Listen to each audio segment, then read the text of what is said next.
안녕하십니까. 뉴스의 인면을 파헤쳐드리는 와이타임즈 정세 분석의 주부길입니다. 블라디미르 푸틴 러시아 대통령이 이 우크라이나 전쟁을 멈추지 않게 되면 이 러시아가 최악의 위기를 맞이할 수 있다, 이런 경고가 또다시 제기되면서 주목을 끌고 있습니다. 이렇게 무시무시한 경고를 한 사람이 누구냐면 러시아군 사령관 출신인 이바노비치 스트렐코프이기 때문에 더 그렇게 관심을 모으고 있는 겁니다. 시사주간지 뉴스위크는 미국 시간으로 15일 이고르 키르킨이라는 이름으로도 불리고 있는 스트렐코프가 러시아군이 계속 우크라이나전을 진행할 경우에 국내에서 내전이 발생할 수 있고, 이 경우에 사상자 수백만 명이 발생할 수 있다고 경고했다, 이렇게 보도를 했습니다. 이 스트렐코프는 돈바스 러시아 점령지 도네츠크 인민공화국 국방장관 출신인데요. 지금은 이제 군사 전문 블로거로 활동하고 있습니다. 뉴스위크는 이어서 안톤 게라시첸코 우크라이나 내무부 보좌관이 15일 트위터에 스트렐코프의 발언이 담긴 영상을 게재했다 그랬습니다. 그러면서 영상에서 스트렐코프는 다양한 형태의 내전이 러시아에서 발생할 가능성이 있는데, 일단 내전이 발생하게 되면 러시아를 완전히 붕괴시키고 산산조각 낼 것이며 사상자가 수백만 명이 발생할 것이다, 이렇게 경고했다라고 밝힌 겁니다. 이 흥미로운 것은 러시아에서의 내전 발발 가능성이 여러 사람에게서 동시에 쏟아져 나오고 있다는 점입니다. 이유는 간단합니다. 서방의 제재로 경제는 이미 파탄 지경이고 이 군수 물자도 부족한 데다가 지난해 30만 명 군사 동원령으로 민심이 흉흉해져 있기 때문에 그런 거죠. 우선 러시아인들이 피부로 느끼는 것 중에 하나가 바로 경제적 어려움입니다. 뉴욕타임스는 지난 10일 러시아가 지난해 우크라이나 침공 이후에 군비 지출 증가에 따라서 소련 해체 이후 역대 두 번째 대규모의 재정 적자를 기록했다라고 보도를 했습니다.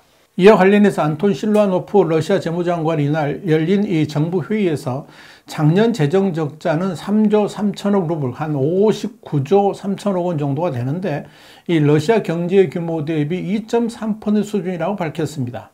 자, 문제는 올해도 또다시 대규모의 재정적 적자가 날 것으로 전망된다는 겁니다. 당연히 경제 성장률 또한 마이너스 수치가 이어질 겁니다. 지난해 경제 성장률은 마이너스 5% 수준으로 예측이 됩니다. 이렇게 어려운 경제 상황은 곧바로 민심을 흉흉하게 만들 수밖에 없을 겁니다. 실제로 블룸버그는 지난해 9월 6일 러시아 내부 보고서에서 우크라이나 전쟁과 관련해 가지고 미국과 유럽연합이 제재를 가하고 있는데, 이 충격이 확산된다면 러시아 경제가 장기간 깊은 침체에 빠질 수 있다고 경고했다는 거죠. 그러면서 러시아 경제가 2022년보다 2023년에 더 크게 위축될 것이고 전쟁 전 수준을 회복하는 데는 10년 이상이 걸릴 것으로 분석했다, 이렇게 보도를 했습니다. 근데 이런 전망은 국제사회의 제재에도 2022년 자국 경제의 침체 정도가 마이너스 3% 미만에 불과할 것이고 2023년에는 마이너스 1% 미만으로 위축세가 줄어들 것이라고 밝혀온 러시아 정부의 공식 입장과는 완전히 배치가 되는 겁니다. 자, 상황이 이렇다 보니까 이 러시아 내에서도 점차 우려의 목소리가 나옵니다. 블라디미르 푸틴 대통령의 측근인 러시아 최대 은행 스베르방크의 게르만 그레프 대표는 이 러시아 경제가 2021년 수준으로 돌아가려면 10년이 필요할 것이다, 이렇게 말을 했습니다. 이렇게 경제가 10년 전으로 후퇴하면서 러시아인들이 받는 충격은 가히 상상하기 어려울 정도입니다. 그동안 풍족하게 누렸던 삶이 우크라이나 전쟁으로 인해서 다 사라졌기 때문에 그런 거죠. 해외의 유명 브랜드들도 러시아에서 이미 다 떠나고 없습니다. 변변한 자동차 하나 제대로 만들지 못하는 시대가 되어버렸으니까 민심이 요동치는 거, 이건 말할 수가 없겠죠. 여기에 지난해 9월에 군사동원령은 이 러시아 사회에서 남성 부재의 시대로 만들어버렸습니다. 30만 명이 전쟁에 동원되면서 당장 직장에서 젊은이들이 사라져버린 것도 문제입니다만은, 동원령을 피해서 최소 35만 명 이상의 젊은이들이 해외로 탈출하면서 이들로 인한 사회적 충격은 더 커졌습니다. 이는 우크라이나 전쟁에 푸틴이 불러왔던 이 특수군사작전이 러시아 안방 깊숙이까지 전쟁이라는 용어로 변질되어 들어왔다는 것을, 그런 걸 보여주고 있는 겁니다. 그런데 이런 상황에서 또다시 50만 명 수준의 동원령이 검토되고 있다는 보도들이 나옵니다.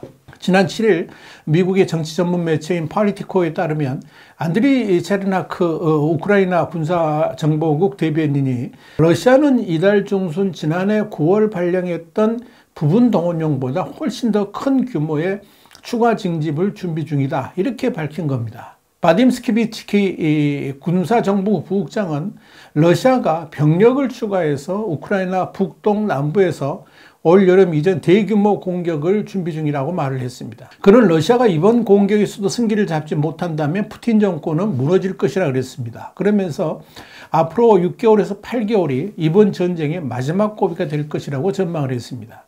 이렇게 푸틴의 무리한 전쟁 지속이 결국 러시아인들의 삶을 피폐하게 만들고 있고 동시에 수많은 인명피해를 불러올 수밖에 없다는 점에서 이 참다 못한 러시아 내부에서 쿠데타 혹은 내전이 일어날 가능성이 있다고 예상하는 겁니다.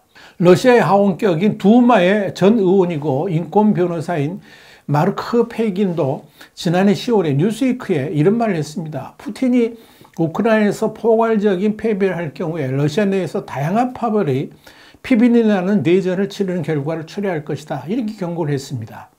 그는 이어서 러시아 내부 엘리트들이 마음 먹고 푸틴의 대체자를 내세워서 서방과 협상할 수도 있다라고 전망했습니다. 지난해 11월 러시아 연방보안국의 내부 고발자로부터 유출된 일부 이메일 가운데는 푸틴의 가장 가까운 핵심 측근들 사이에서 내전이 발발할 수 있다라고 경고한 바 있습니다. 변화의 바람이라는 가명을 쓰는 이 유출자는 러시아 반체제 망명자인 블라디미르 오세킨에게 크렘린 내부 상황에 대한 정보를 제공했습니다. 이 문건에서 이 크렘린의 핵심 측근들조차도 우크라이나 전쟁에 대해서 상당한 불만을 가지고 있다는 것이 확인된 겁니다.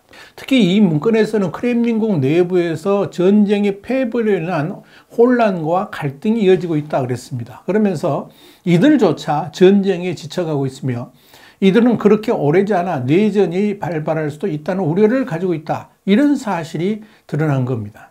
또한 지난 8일에는 미국 러트거스 대학의 정치학과의 알렉산더 모틸 교수가 외교 전문지인 파린 팔리스에 기고한 지금이 러시아의 붕괴를 준비할 적기다, 이런 제목이 그래서 이 우크라이나를 침공한 러시아가 전쟁에서 고전하는 가운데 러시아의 붕괴에 대한 대비가 필요하다라고 주장해서 눈길을 끈 바 있습니다. 모틸 교수는 기고문에서 나폴레옹의 패전과 프랑스 제국의 붕괴 등의 사례를 열거한 다음에 전쟁이라든지 혁명, 경제 위기 같은 사건이 발생한 뒤에 국가가 붕괴한 사례가 역사에 많이 있었다 그랬습니다. 그러면서 우크라이나에서 러시아가 패배하는 것이 점점 분명해진 뒤에 러시아에서 어떤 일이 벌어질지에 대한 다양한 시나리오가 나오고 있다고 지적을 한 겁니다.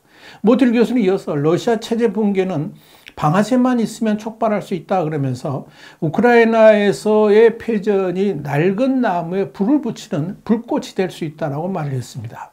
모틸 교수는 또 내전 가능성도 언급을 했습니다. 자, 문제는 전쟁을 일으킨 당사자인 푸틴이 전쟁을 끝낼 생각이 전혀 없다는 점입니다. 실제로 푸틴은 15일 국영 러시아원 뉴스 채널하고 인터뷰에서 특수군사작전이 크렘린의 계획에 따라 진행되고 있다 그러면서 모든 상황은 상당히 긍정적이라 말을 했습니다. 이건 지금의 전쟁을 실패로 보지도 않고 끝낼 생각도 없다는 뜻을 명확히 한 겁니다.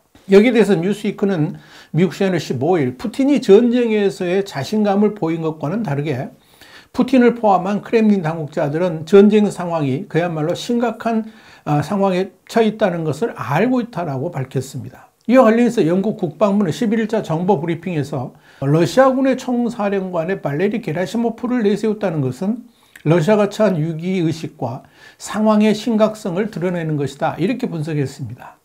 영국 국방부는 지난 10일 세르게이 쇼이구 국방장관이 주도한 고위장성회의에서 군이 여러 분야에서 부족함을 인정하고 전체적인 타격 능력과 통신 및 훈련을 포함해서 공군의 개선이 필요하다고 강조했다 그랬습니다. 그러면서 공군도 드론을 더 많이 활용해야 된다는 사실을 강조했다, 이렇게 밝혔습니다. 이런 일련의 조치들이 지금 러시아군이 얼마나 심각한 위기에 빠졌는지를 보여준다 하는 이야기입니다. 문제는 푸틴 자신입니다. 이 푸틴이 지금 전쟁을 중단한다든지 아니면 실패를 인정하게 되면 곧바로 대통령직에서 물러나야 됩니다. 전쟁에 패배한 차르를 러시아는 인정하지 않는다는 점에서 그 다음에 푸틴 행보가 어떻게 될지는 보지 않아도 뻔할 겁니다. 그래서 푸틴은 죽기 살기로 전쟁을 지속하려고 할 것입니다. 그러나 그런 푸틴의 오기는 결국 러시아 내부의 반발을 불러오면서 내전을 불러올 수밖에 없다 하는 진단이 여러 곳에서 쏟아져 나오고 있는 겁니다. 현재 상황으로는 올 봄에 푸틴이 계획하는 대공세의 성패에 푸틴의 운명도 달려있다라고 봐야 될 겁니다. 과연 푸틴의 미래가 어떻게 될지 두고 볼 일입니다. 와이타임 정세 분석이었습니다. 감사합니다.